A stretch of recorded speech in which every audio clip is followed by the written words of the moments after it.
Wacky Wednesday here in No Man's Land. John Abraham, Captain Cool, alongside the Bandiman, Bailey, Lowery. Hey. For an hour straight of sports talk, we got some fun stuff to get into, whether it's college football, video game news, some college football news, and on top of that, also going to take a look at a few of the teams, possibly Texas A&M football and how their season's going to play out, because a lot of people projecting them a little bit higher than I'm honestly valuing them at.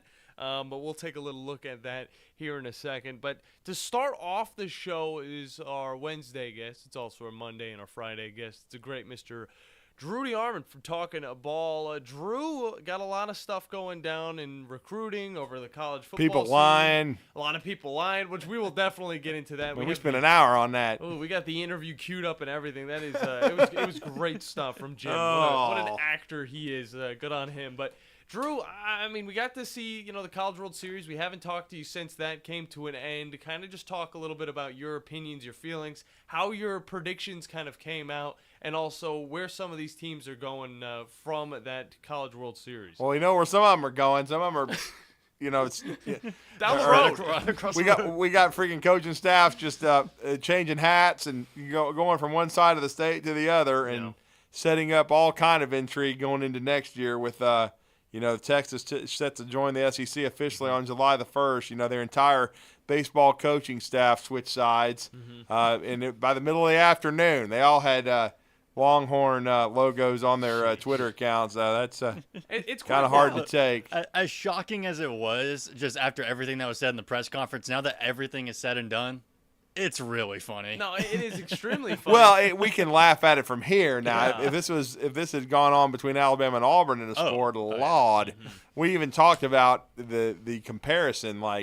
This would be like if Nick Saban had gone from Alabama to Auburn, or Pat Dye back in the day in '87. If he leaves Auburn and when he's got at the top of the SEC and goes to Alabama and sets off a bomb, you just don't see this. Especially now we've seen some assistant coaches do it, and we've seen assistant coaches go from Ohio State to Michigan, but not head coaches. It's just you don't really see it happen like this, and Texas and Texas A&M, now that Texas is joining the league, that's the closest thing you've got to Alabama and Auburn in the same state where they hate each other. And so just seeing it, and I know college baseball doesn't get the pub of college basketball, especially college football, but if you pay attention to the sport of college baseball, which I do, I mean, as I said on the show on Talking Ball, this is two of the top 5 jobs from a standpoint of resources in the country.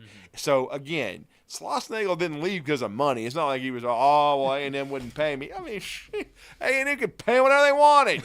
He just didn't want to stay and wanted to go back and work with his best friend, Chris Del Conte, who had hired him at TCU. I went as far as to say this. Even if he had climbed the mountain and they went out and they beat Tennessee, which they did not. Tennessee, full credit.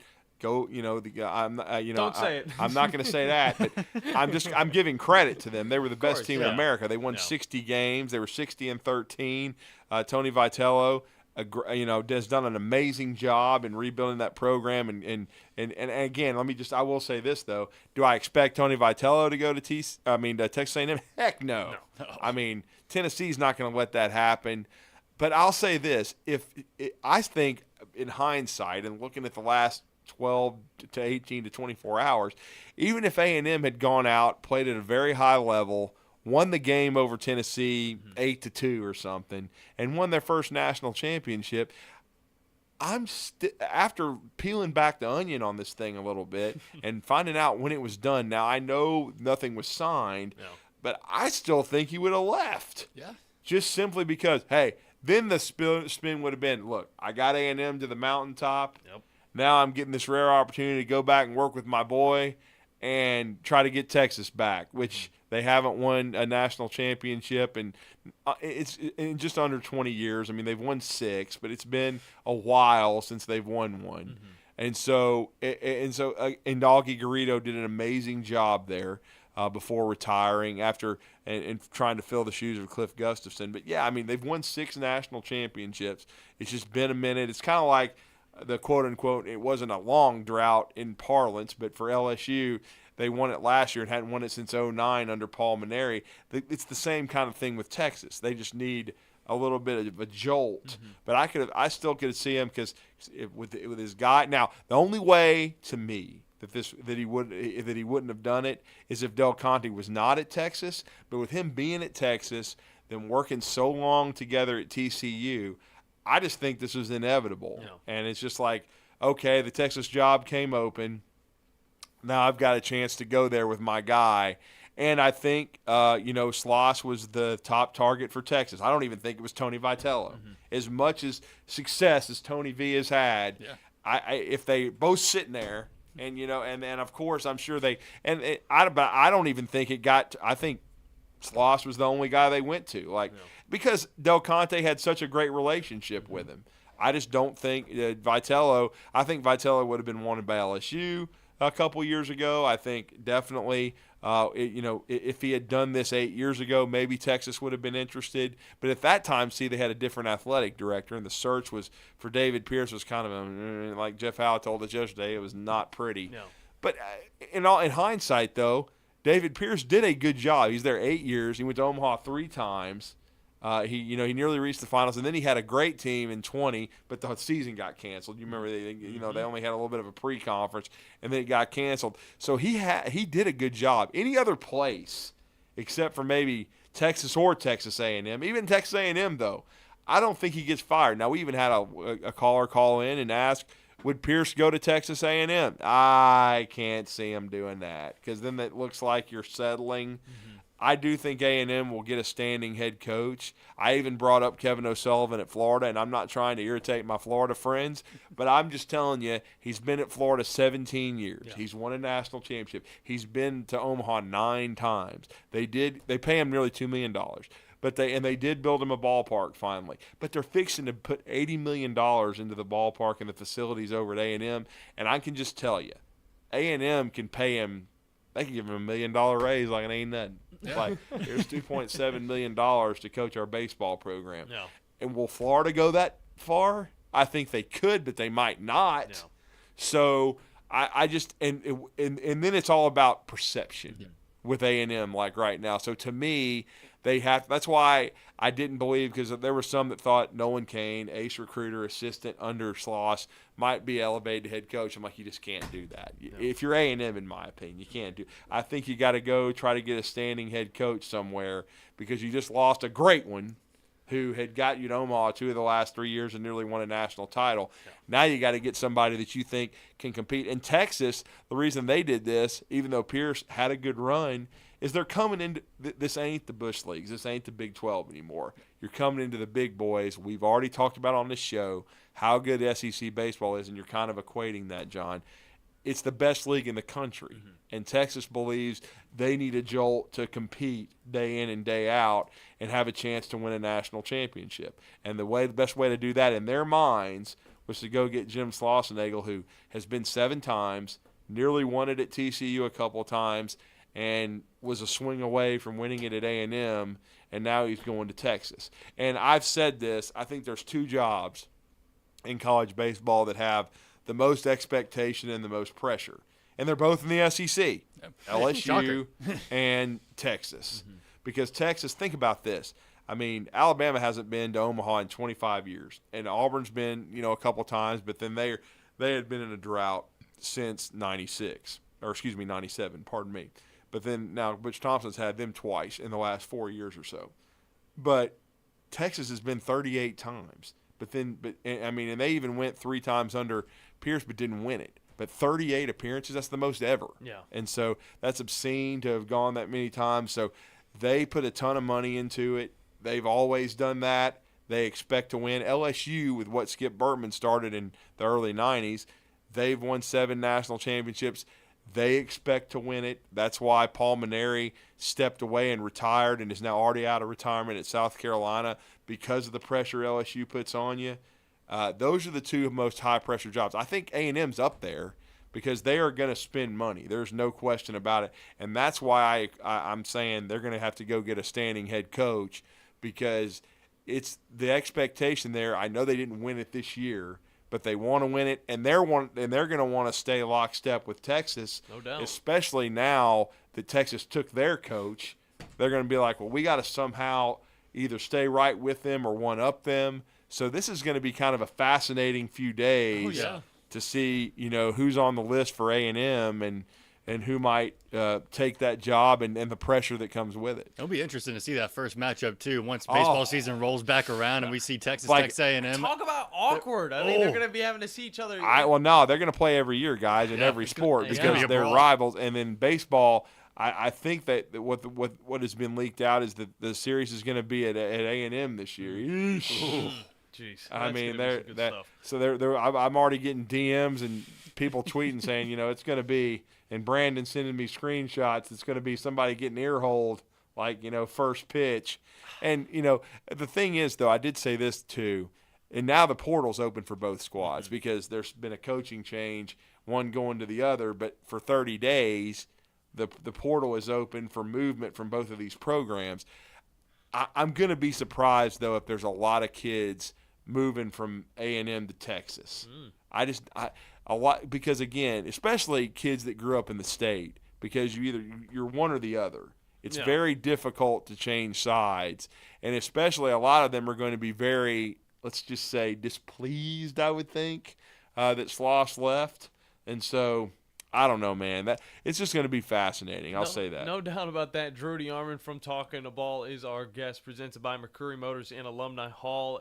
And from all of these coaches that we've really thrown out there, of course, Vitello, Slosh, I mean, we really look back to TCU time, whenever a lot of these guys were on the same coaching staff, and then being able to, spread out into different schools, of course, UT and then Texas A&M.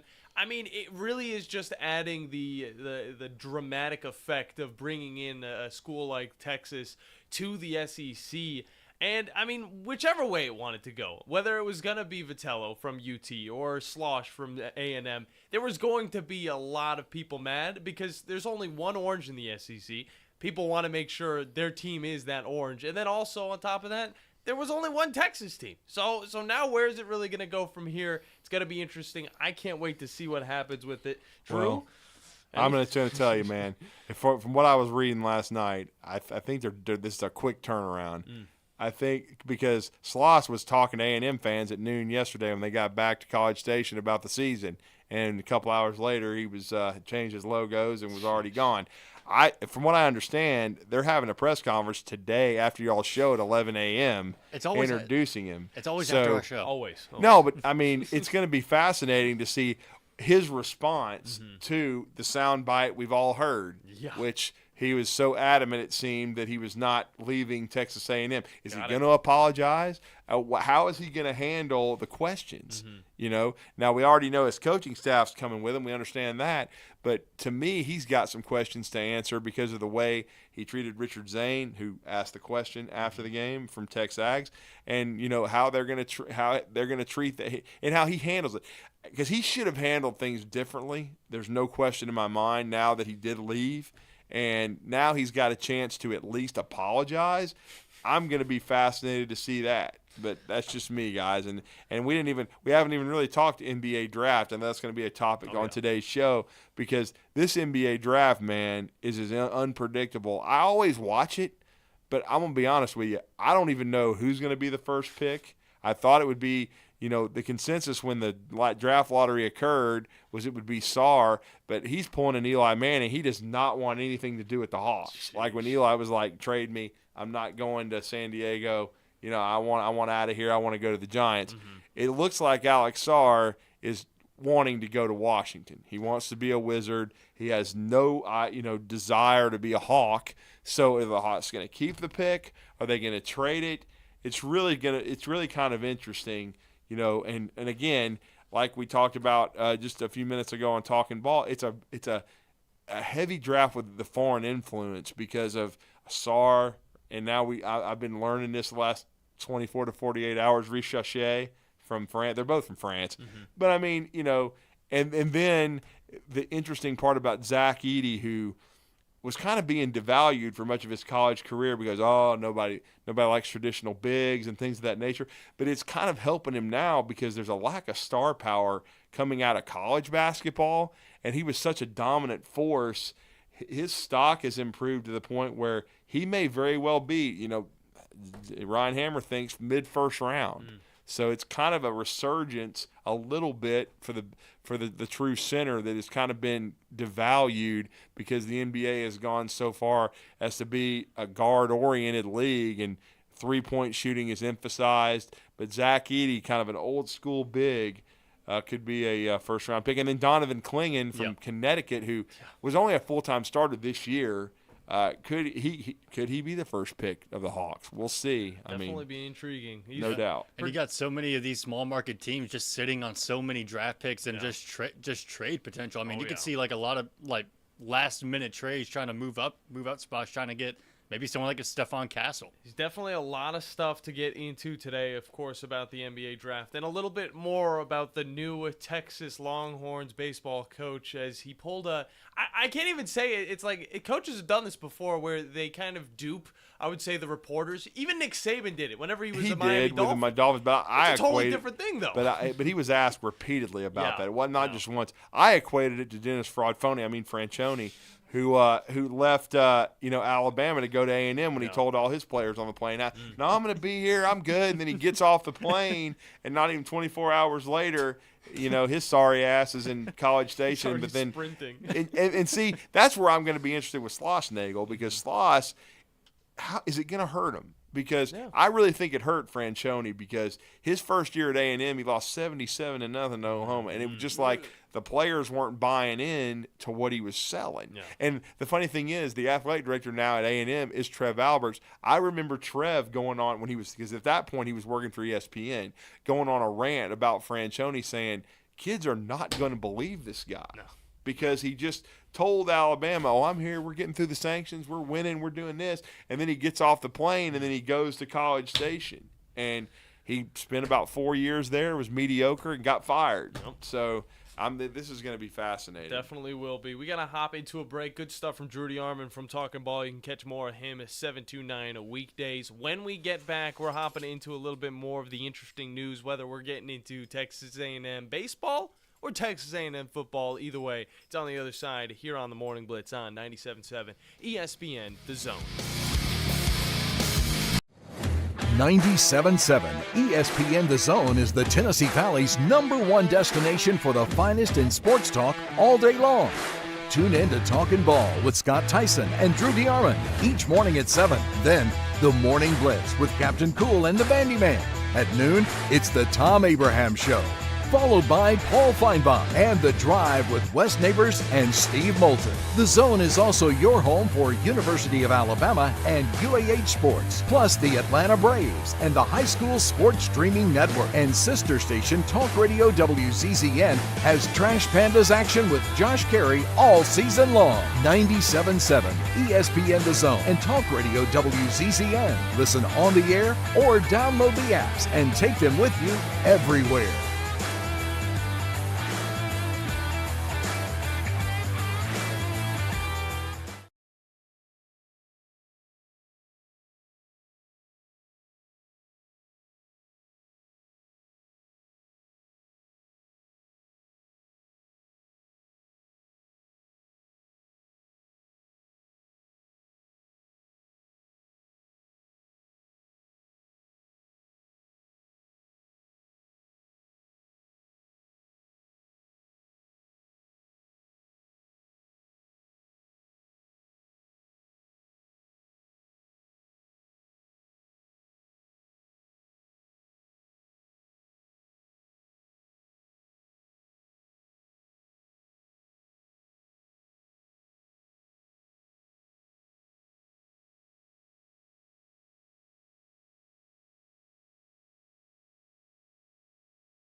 say about your future in Aggie Land? Yeah, I mean, I think it's pretty selfish of you to ask me that question, to be honest with you.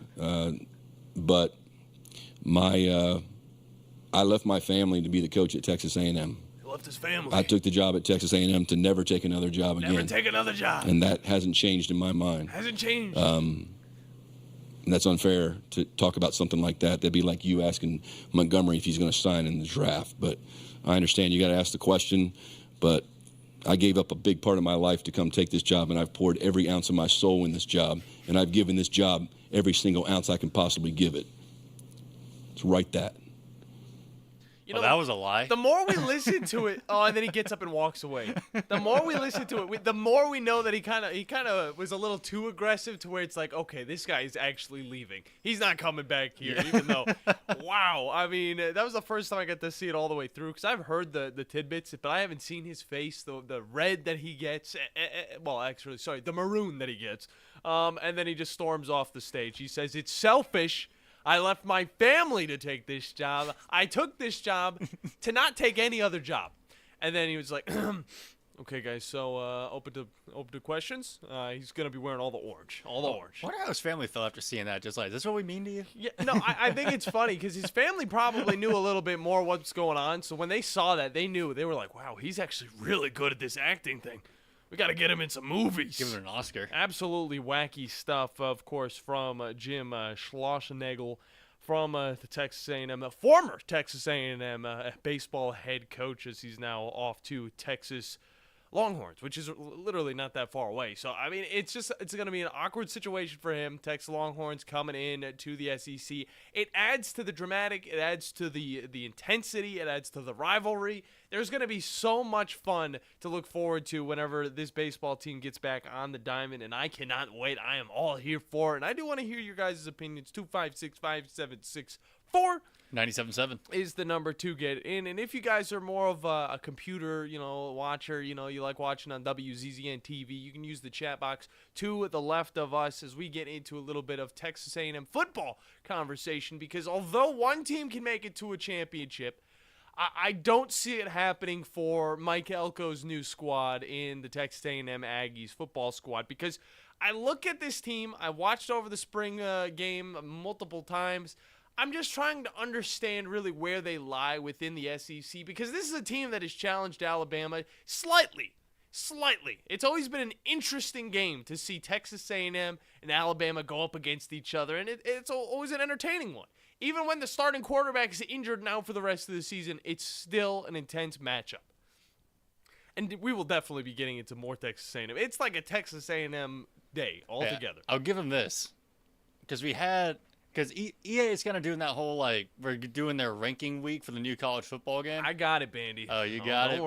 Because the top 10 toughest places to play came out yesterday. Oh, yeah. Lots of controversy around that one. And we also will be telling you guys about what's coming up this week from College Football 25, which, of course, is the new game from EA Sports. But to kind of go down, the Texas A&M schedule, we got to compare it to last year just because there's a few returning factors. Of course, one of them, you could go to their quarterback situation in Connor Wigman, who, got injured mid-season. He was playing really well. And then, we really didn't get to see the same type of Texas A&M we saw at the beginning. And it wasn't the same type of Texas A&M we've seen in the past here in the 2020s. But I see Connor playing spring football, and of course he's not going to be the starter. He's still, getting, back into the things after that injury from last year.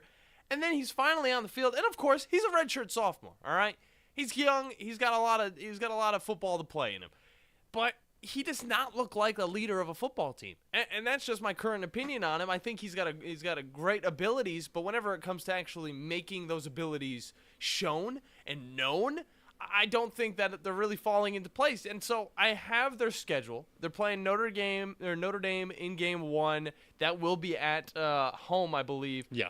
And I don't see them winning their first game of the season. You don't see them winning that? I don't see them winning. They're over-under on the season. I see them crushing Notre Dame. Their over-under on the season is 8.5, okay? Notre Dame's always got a little bit of an intriguing team. Starts off really strong and then loses a few games throughout the season because they have to play up against very good opponents, all right? Yeah. You're always getting thrown at the Big Ten. You're not in the Big Ten, but you're going to get thrown at them. You're going to have some challenges. So they're going to lose to Notre Dame, in my opinion, first week. Second week, McNeese State, that's an easy win. It's going to be a 45-0 blowout. They're going to have a wonderful time. This Texas A&M defense is looking really good. Same can't be said for the offense. They're going to go to Florida. They're going to lose. Now, there's a question mark next to this one because there's an opportunity to beat a Florida team with Graham Mertz and a struggling squad altogether. I don't know what this Florida team's going to throw at us, especially in this interesting upcoming season. Bowling Green's next. It's another win. This one will be probably a little bit less of a blowout compared to McNeese State, but it's still going to be a blowout. It's Bowling Green, that one team from Kentucky. Then Arkansas. They're going to get a win against Arkansas. These are not the same SEC teams we're used to seeing, guys. There is a huge drop-off now between, 8 and 9. And then 10 is where I'm kind of putting this Texas A&M team. You go down the list. Missouri, a team that used to be in the lower echelon of the SEC, now really showing up in the middle tier, a little bit more to the top, above average, I would say. Missouri's going to win. Yeah. At Texas A&M, a stadium that some people are saying is the best stadium, the craziest stadium. The hardest place to play in college football. The hardest place to play because of the cult that is sitting in the crowd right next to you. I mean, I'd be pretty intimidated, too, with all these people doing these wacky dance moves. Respect the Texas A&M fans. Those are very intriguing. I can't believe all of the students know the same dance moves. It's really impressive. The whole yell thing, though, I still find incredibly weird. Still weird, okay? Very weird. Midnight yell, midnight scream, midnight whatever you want to call it. It's a little different. Then they're going to Mississippi State. They're going to beat the crap out of Mississippi State. I hate to see Mississippi State on such a downfall, but it again is showing us how different the SEC is going forward because, again, you're going to have those teams that are recruiting well, that are bringing in the guys, that are playing in the toughest stadiums. And Mississippi State's even on this list, Bandy, that EA threw at us about the hardest places to play. Can you believe that? No. Can you believe that? No. Then LSU. LSU is going to win, okay? I'm saying this could be closer than you think. I don't think it's going to be that close. LSU... I think it's going to be close. Yeah. I just don't think it's going to be a question mark next to it. Yeah, because LSU has just lost so much compared to last year. I agree. Like, they really have. But we'll see what they're made of this far into the season. No. But you're losing a Heisman winner in multiple guys that could have won a Heisman Trophy. Yeah. Like, if you could give out two Heisman trophies, then both of these guys would have gotten them. Of course, Malik Neighbors and Jaden Daniels. Yeah, it's wild. Yeah, there's a lot of drop-off, but again, they are recruiting well. They're not doing a bad job, getting this team back up to snuff to what they need to do moving forward, okay? South Carolina, it's going to be a win. Another lower SEC squad. New Mexico State. Who knows, honestly? This could be one of those surprise games, but I think New Mexico State's going to lose that one. At Auburn. Okay. I think Auburn's got it. All right. You got this squad, all right, in Auburn. They play at Auburn. Whenever you're playing at Auburn, I don't think Auburn's going to be the best team in the SEC, okay? I think they're probably going to sit around the middle, all right? I don't think it's going to be that much different from last year. Peyton Thorne's still the quarterback. The coach is still there. The defense is still there. It's all kind of still what it was. Add on a few pieces. I think Auburn's going to be just good enough to beat this Texas A&M team. Then Texas. To finish off the season. What a wonderful game to finish off the season with. They're going to lose. They're going to lose to Texas. At Texas, yeah. This is actually at Texas A&M. Oh. So that's going to be the intriguing thing is how much is that home field advantage really going to help out and how many Texas Longhorns are going to be in that stadium as well. Okay. I would say it might actually outnumber the Texas A&M fans. It could. It's going to be very close. Maybe. I think that Texas A&M definitely will show up, but I think Texas is also going to be like, hey guys, we got to go and paint this whole city with a little bit of orange. But yeah, 8.5 over and under. Bandy, I'm going below by like 2. I'm saying 6-6 for the Texas A&M Aggies. I think it's going to be a very down year compared to the 8-5 and the 7 or the 8-4 and the 7-5 seasons that they've had before. And I do think it's going to be an interesting year for Mike Elko. Okay, coming over from Duke, having success with them. It's going to be better though. It's going to be better. Jimbo Fisher's not there. You're going to be able to find yourself winning more than 8 games across 6 years with Mike Elko. I will give him that. But first season's first. 6-6. That's what I'm throwing at it. Either way, you're gonna give me a year. It's your first year. Yeah, I know. We're not gonna kill you for it. We're not gonna slaughter you, throw you to the horde of bulls that are gonna run over you. Except for obviously the Longhorns. Those things will run you over, and it's not gonna be fun. Either way, we gotta hop to a break. When we get back, a little bit of NBA talk because you know what? It's trading season, and we got some big trades being thrown at us. Me and the Bandiman will give you guys all the news you need to know on that on the other side here on the Morning Blitz on 97.7 ESPN The Zone. 97.7 ESPN The Zone is the Tennessee Valley's #1 destination for the finest in sports talk all day long. Tune in to Talkin' Ball with Scott Tyson and Drew DeArmond each morning at 7. Then, the Morning Blitz with Captain Cool and the Bandiman. At noon, it's the Tom Abraham Show, followed by Paul Feinbaum and The Drive with Wes Neighbors and Steve Moulton. The Zone is also your home for University of Alabama and UAH sports, plus the Atlanta Braves and the High School Sports Streaming Network. And sister station Talk Radio WZZN has Trash Pandas action with Josh Carey all season long. 97.7 ESPN The Zone and Talk Radio WZZN. Listen on the air or download the apps and take them with you everywhere.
Probably going to end up staying dry. We drop into the upper 60s, lower 70s as we head into the overnight, early Thursday morning. A partly sunny sky Thursday afternoon. Temperatures climbing into the upper 80s and lower 90s. Again, a couple of isolated showers. I'm Chief Meteorologist Jordan Dressman on your home for ESPN Radio, 97.7 ESPN The Zone.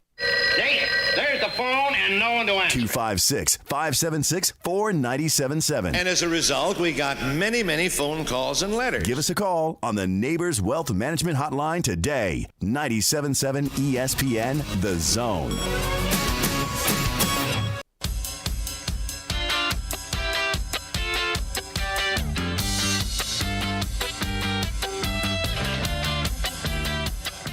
I will say the running back core, though, for Texas A&M is going to be the biggest thing. Le'Veon Moss as well as Amari Daniels is going to be an elite 1-2 punch. You get a junior and a senior like that. And then on top of that, you go down the list, and Reuben Owens is going to be huge as well. He was playing very well in that spring game and throughout all of the practice that we've gotten to see so far. But welcome back into the Morning Blitz. John Abraham, Cap Cool, alongside the Bandiman, Bailey Lowery. Hey. This show is presented by Fleming Roofing and Restoration, the guys you need to talk to about all of your roofing needs. If you're having any roofing problems, make sure you look them up online at FlemingHSV.com to fill out your free quote today. And remember that Fleming always shows up. It's Fleming Roofing and Restoration. Make sure you guys give them a call. Bandy, yesterday was pretty fun for me, I will say. Oh, really? Okay. What'd you get into? So, of course, I got into 2 pairs of skates. You know, that was very fun. You finally got them? I walked around the entire complex to find these things, all right? I went to every single place that I knew had like an in-between thing, you know, like where you walk in, you walk up the stairs, and then you go into the apartment, you know, all that stuff. So I went through like a whole bunch of them. And then I was like, okay, it's not in any of these. And then I went down just a few places down, a few complexes down from mine. And I finally just like turned the corner and I looked and I saw the package was still out there. And I walked up to it and I was like, guess there's nobody home. I look down and I see the stain. I see the box. I'm just like, that's my name right there. I pick it up and real quick, I yell at the door. I say, it's mine. It's mine. I'm not stealing your package. I'm just, and then I walk away.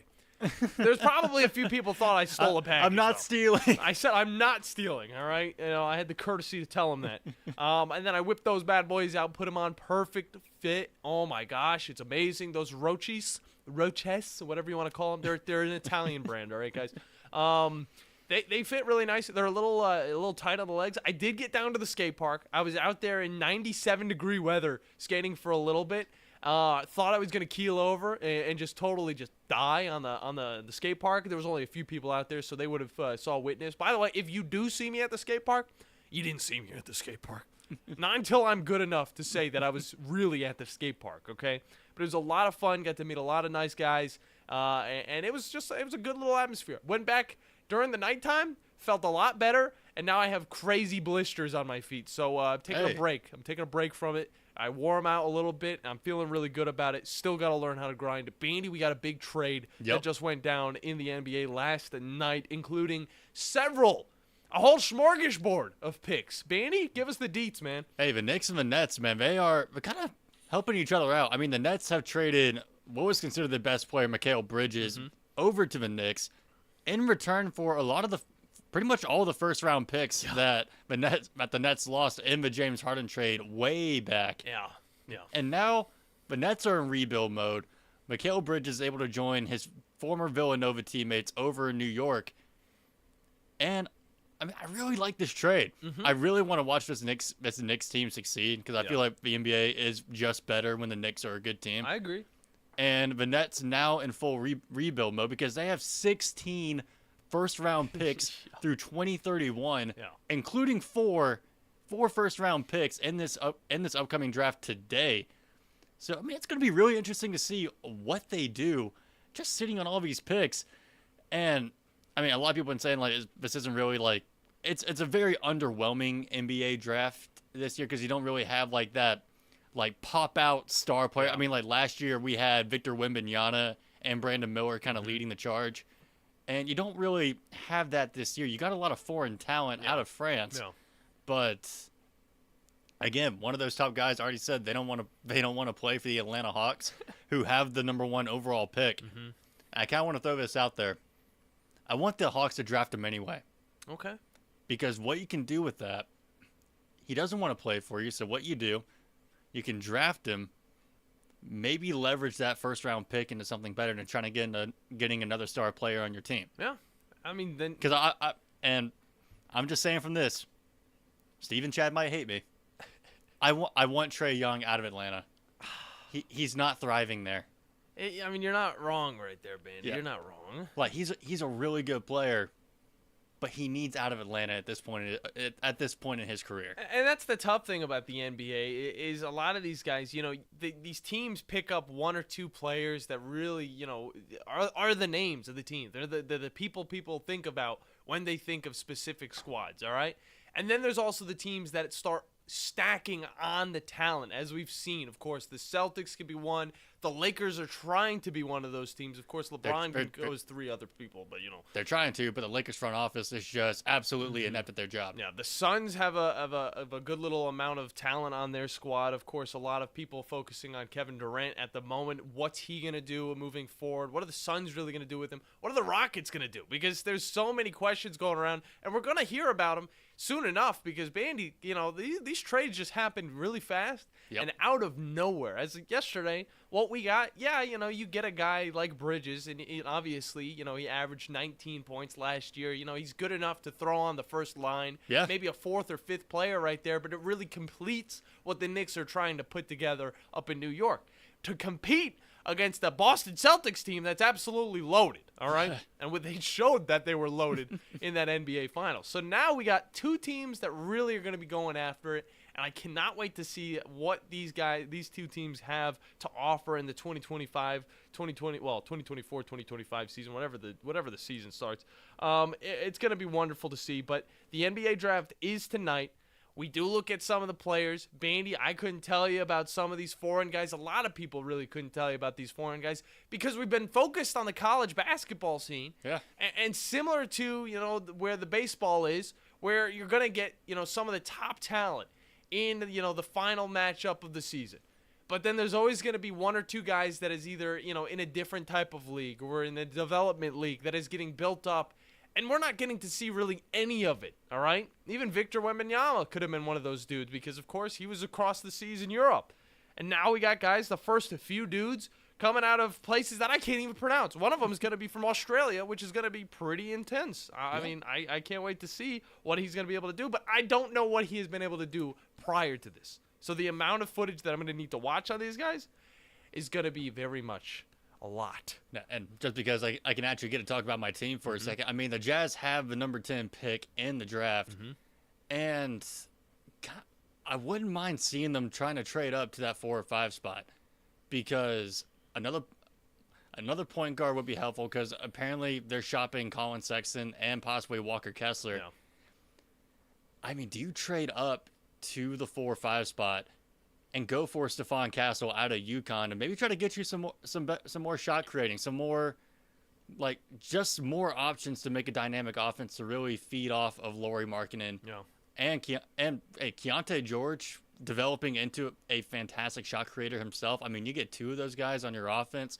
You got Lauri Markkanen, who's also learning to score at will. I mean, that could be the start to a good rebuild for the Jazz. Yeah, I like the way you put that out. And, of course, Reed Shepherd from Kentucky and Stephon Castle are those big names that are going around. Or, heck, even a Dalton Connect out of Tennessee. I mean, even that would be a pretty intense pickup right there. And he's, of course, being projected to Charlotte as, like, the 6th pick. And it would be an interesting development to really get into. But only 2, college players are really projected in the top 5. Outside of that, you get guys from the League Ignite. You get guys from Perth, of course, and guys from JL Borgen Brise. How do you pronounce that one, Bandy? Because that's the number 1 guy, and I need to know. All right, I need to know what this guy is about.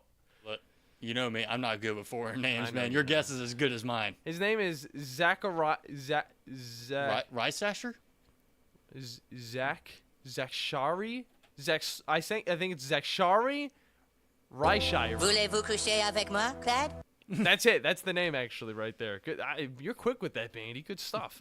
Either way, a lot of intrigue around the NBA draft and a lot of intrigue around the MLB is, that's really the only other sport that we're really looking at that's currently underway outside of NASCAR, which I try and hold my tongue until you guys start calling a little bit more about it again. 256-5764 97.7 is the number to get in. Hey, I'm not going to lie, though. I mean, I'm looking at ESPN's mock draft, too. Dalton Connect going to the Hornets at 6.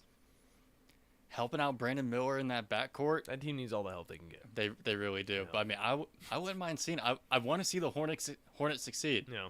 I like the colorway. I'd actually rock a few of their jackets. Their old jackets, I would say. But we got to hop into a break. When we get back, new details from the college football 25 game are coming out. We already got a little bit yesterday. We're getting some more today. Literally in 15 minutes. And then we're getting 2 more things throughout the week. And we're going to tell you all about that when we get back here on the Morning Blitz on 97.7 ESPN The Zone. 97.7 ESPN The Zone is the Tennessee Valley's #1 destination for the finest in sports talk all day long. Tune in to Talkin' Ball with Scott Tyson and Drew DeArmond each morning at 7. Then, the Morning Blitz with Captain Cool and the Bandiman. At noon, it's the Tom Abraham Show, followed by Paul Feinbaum and The Drive with Wes Neighbors and Steve Moulton. The Zone is also your home for University of Alabama and UAH sports, plus the Atlanta Braves and the High School Sports Streaming Network. And sister station Talk Radio WZZN has Trash Pandas action with Josh Carey all season long. 97.7 ESPN The Zone and Talk Radio WZZN. Listen on the air or download the apps and take them with you everywhere.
extras with Bill Penny perks and a 10-year unlimited warranty. So get on over to Bill Penny Toyota today and experience Toyotathon.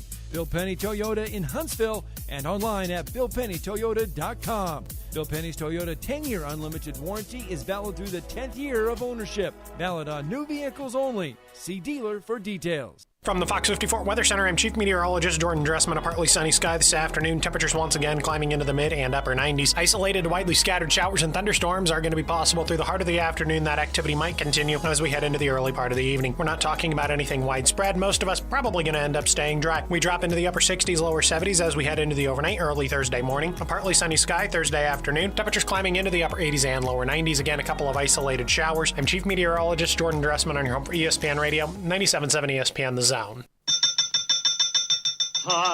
Sports Talk 24/7 365. Your full-time sports station. You're doing a great job. Keep up the good work. Is 97.7 ESPN The Zone. Doesn't anyone do any work around this joint anymore?